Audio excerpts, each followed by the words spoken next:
براتون نگفتم. یک عزیز پولاد براتون کافی است. مثل سگ از تلویزیونات جمعتان کردم در بحث تاریخی، مثل سگ از این سوشال میدیا جمعتان کردم یا نه؟ تاریخ نویست غیرت داره سر پشتون من باید گپ بزنن.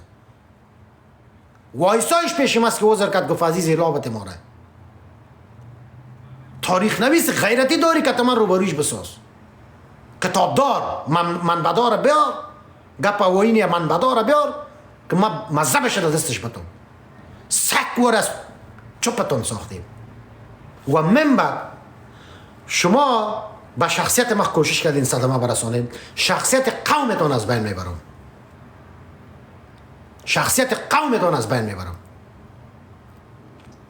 صبح دیگه صبح لایف دارم. دوستای ما که در قسمت تاریخ تحقیق کردن اونا را با کتابایشون اینجا میشونم. صبح دیگه صبح امیال ما براتون چلنج میتونم شما برین آمادگیتون بگیرین. غیر از این به خدا قبانمتون میکشم آبرویتون میبرم. یا بیاین 3 سوال مرا جواب بدین یا نمیمانمتون. اینمی چلنج از اینمی براتون شروع است. برادر تاجیک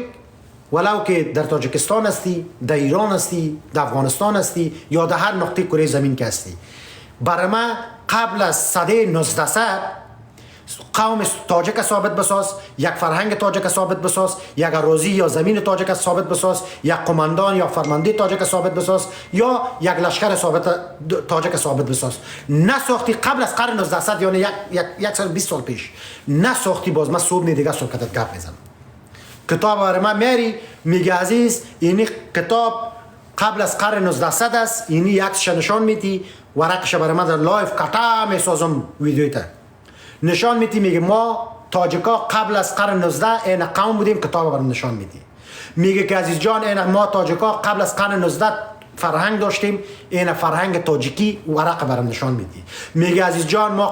قبل از قرن 1900 در پنجشیر افغانستان بودیم یا در پروان افغانستان بودیم یا در بدخشان افغانستان بودیم. ورقه برام نشان میدی که نوشته باشه که برادر عزیز تاجیکا در اینی نقطه افغانستان بودن، یا کلتور یا عنعنات یا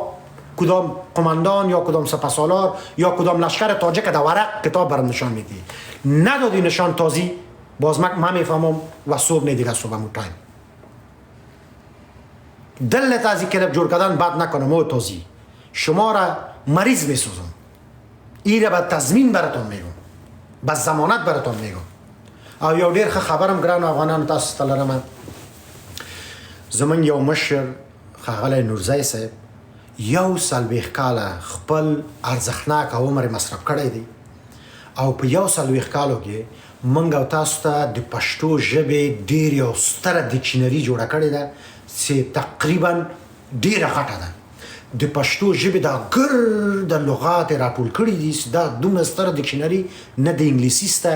نه وروره ګله د عربي سته او نه بل سته. ډېر زحمت یې ویستلی ده او دا دیکشنري په څو ژبه باندې جوړه کړې ده. لومړی د پښتو ژبې ګرده دا ټول اصلي لغات یې راټول کړي دي چې ډېر زیات دي، تقریبا میلیون لغات دي. وروسته د هغې دا په یوناني ژبه، دا په سانسکریت ژبه، دا په انګلیسي ژبه، دا په عربي ژبه، دا په اردو ژبه او دا په تري ژبه باندې ترجمه کړي دي. چې دا بیا موږ دلته په امریکا کې مختلف سازمانونه لرو، دا هلته سپارو. بیا د ده د طریقه زموږ او تاسو دغه ګوګل ترانسلیټر دا قوي کېږي. د ده د طریقه دغه چت جی پي ټي سې راوتی ده، دې کې پښتو قوي کېږي. د ده د طریقه یوټیوب کې پښتو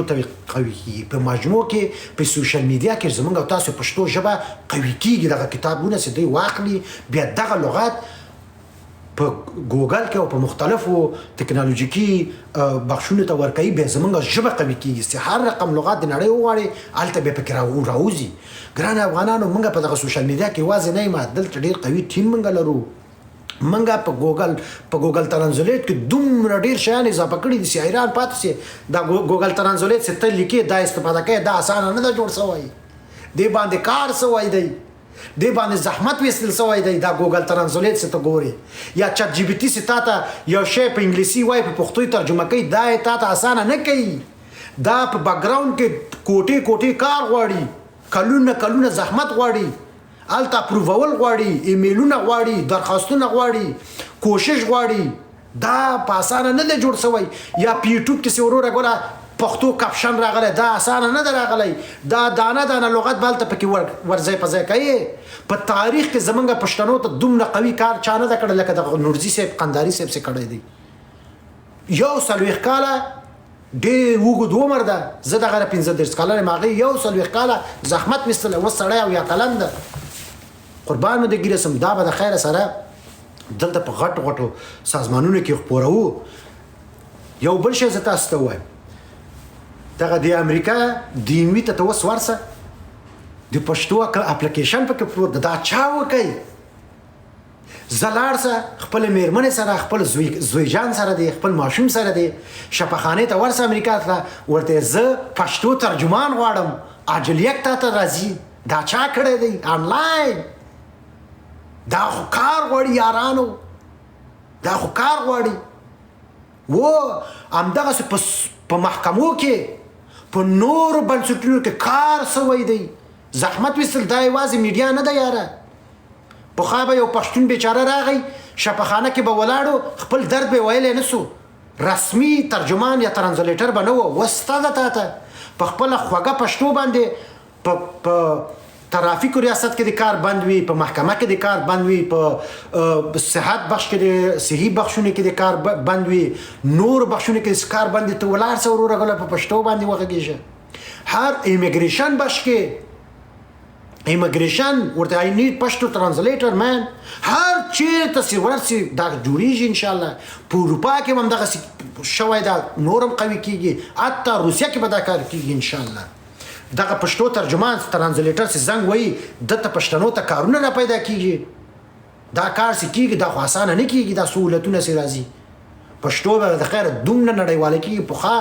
پارسیوانانو کار کړی پښتنو نه و کړی موږ شروع کړی دی او ډېر موافقانه به مخکې ځو د خیره سره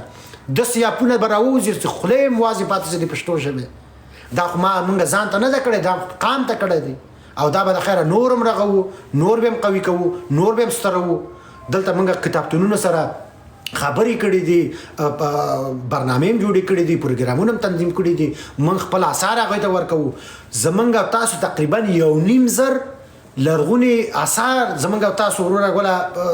آیفومایل سوي دي د دغه مخدوم رحیم لعنتي د لاسه خو فضل د خدای دا هغه آثار چې بیخي اوس ایرانیانو په خپل نوم کړي دي یا پاکستانیانو په خپل نوم کړي دي یا اروپایانو یو تعداد وړي دي یا په امریکا کې یو تعداد راوړل شوي دي د دوی کتابونه موږ پیدا کړل چې په اصل کې دغه آثار دغه نمبر آثار په دغه کلي د دغه ولسوالۍ د دغه ځای موجود ده ښه ګرانه ګوله اوس تا دلته په موزیم کې ایښی ده دا لطفا هلته ولیکه چې د افغانستان داسې مه لیکه چې د ایران آثار ده نو چې هغه ثبوت غواړي ورته وایو چې دغه د لابراتوار نتیجه دغه د څېړونکو نتیجه دغه تاریخ باندې دغه آثار د زموږ د افغانستان ده خیر د په خپل موزیم کې وساته خو دغه د افغانستان نوم پې ولیکه دا کار غواړي یارانو دا خو داسې نه کېږي چې هوایي کارونه دا خو دا شپه ورځ باید ورپسې ونښلې نو بیا چې افغانستان نوم یې ولیکه کافي ده نو بیا دې وساتي هېڅ ماته نه راکوي ودې ساتي فقط نوم یې ولیکي ځکه موږ او تاسو په افغانستان کې وګوره یارانو زمونږ او تاسو دغه موزیم ته چې ورځو د کابل موزیم ته تللی یاستئ د افغانستان سلا پکې ده توره پکې ده غشی پکې ده داسې یو سم ځای پکې نشته چې ورباندې ویاړو ځکه سم شی نه زموږ نه غلا کړي دي دغه د یونانیانو د دورې اثار چې په هغه کې سرپوزه کې شته په قندهار کې په خدای مې د قسم موږ او تاسو اقتصادي څلورلارې وو د یونانیانو په دوره کې د اسکندر مقدوني په دوره کې هغه ګرد غلا کړي فقط یو څو ټوپکونه یو څو تیرو یو څو توري دا شیان پراته داسې نو ګوت د احمدشاه ابدالي صاحب موزیم ته وګوره نیمایي خلاص شوي دي په همدې جمهوریت کې خلاص وه هغه زموږ او تاسو د پښتو ژبې قلمي نسخې نیمایي خلاص شوي دي یو شپېته اویا دانې ما په دغه کتابتون کې اچولي دي دا ټول خو خلاص و یاره او که داسې ونه ګرځو ورپسې دا نور هم بسې محوه کېږي یو وخت به وګورې چې نه ژبه پاتې یو شی تاسو ته ووایم دغه ژبه چې ده دا آی ډي د آی ډي تذکره ده تذکره څنګه جوړ په خیر ښی دغه تذکره سوه ما معرفي کوي چې زه پښتون یم پښتون څه وایي ما معرفي کوي چې زه پښتون یم چې ژبه د لاړه اتومات مړ سو پښتون چې دا ایره د سوه مړ سوې که په انګلیسي وغږېده وایي I don't know who is he که په پارسي وغږېده یا دغه وساته دا د ویاړو د عزت او د افتخارو د امپراتورۍ ژبه دې وساته یاره قربان دې شم دې ته کار وکړه زه تا ته نه وایم چې 15 منه پنډ به اوږو کېده ته دا ژبې منت ادا کړه د ژبې دا د وجیبه ده یاره دا د وجیبه ده صدقه دې سو د پښتو په شان کې انګلیسي زده کړه ځکه ضرورت ده نورې ژبې په درد نه خوري یاره او بل تاریخ سیده ستا قواله ده بې تاریخ اوس تا ته وایي پښتانه دې کوم ځای دي پښتانه د افغانستان دي